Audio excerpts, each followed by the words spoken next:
Okay. இப்போ வந்து அந்த ஸ்கூல்ல எங்க செய்றீங்க நீங்க? ஆரம்பத்துல வந்து கஷ்னா ஹால்ல செஞ்சதா சொன்னீங்க. நாங்க இப்போ வந்திருக்கிறோம் ஒரு சின்ன இடத்துண்டுக்கு. அதுவும் சின்ன கிட்டத்தட்ட ஒரு கிளாஸ் ரூம் தான் சொல்லணும். அப்படிலாம் சாதாரணமாக ஒரு 25 அடி நீட்டமும் ஒரு 15 அடி அகலமும் இருக்குது. அந்த இதில் தான் சின்ன ஒரு பிளேஸில் தான் அதை செஞ்சு கொண்டிருக்கிறோம். சனிக்கிழமைகள் எல்லாம் ஓடி தெரபிஸ்ட் எல்லாம் வருவாங்க. தனித்துவமான பயிற்சி சில ஆசிரியர்களுக்கு கொடுத்திக்கிறோம். அதில் fine motors, cross motors, hand works அதுகள் எல்லாம் செயல்படுத்தி கொண்டு வரோம் நாங்கள். இப்போ அடுத்தது மண்டேயும் வென்ஸ்டேயும் வளமை போல் ஸ்கூல் மாதிரி தான் நடக்குது.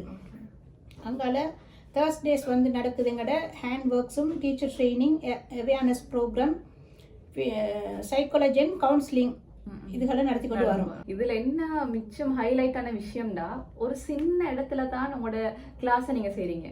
அதுலயே வந்து பல விஷயங்கள் எத்தனையோ இப்ப நீங்க சொன்னீங்க, எத்தனையோ டிப்ளமா ப்ரோக்ராம் சொல்றீங்க, நிறைய இதுகள் சொல்றீங்க. அப்ப அந்த சின்ன இடத்துல இருந்து எவ்வளவு விஷயங்களை சாதிச்சு கொண்டு இருக்கிறீங்க.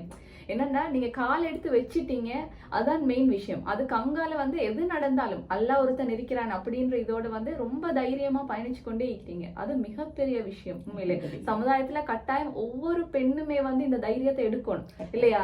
சிலவங்க என்ன செய்வாங்கன்னு சொன்னா, ஒரு பாதையில பேத்துக்கொண்டே இருப்பாங்க. பேத்துக்கொண்டே இருந்துட்டு ஏதாவது சின்ன இது வந்தா அடே எங்களுக்கு கிடைச்ச பில்டிங் எடுத்துட்டாங்களே, இப்ப அது இல்லையேன்னு அப்படியே உடஞ்சு அதே ஸ்டேஜ்ல இருந்திருப்பாங்க. ஆனா இது உங்களுக்கு 3வது இடத்த சொல்றேன். 3வது இடமும் இருக்குது. 4-5 வந்தாலும் கூட பாத்துக்கொள்ளலாம் அப்படின்ற தைரியத்துல தான் நீங்க தைரியத்தை தந்திக்கிறேன்.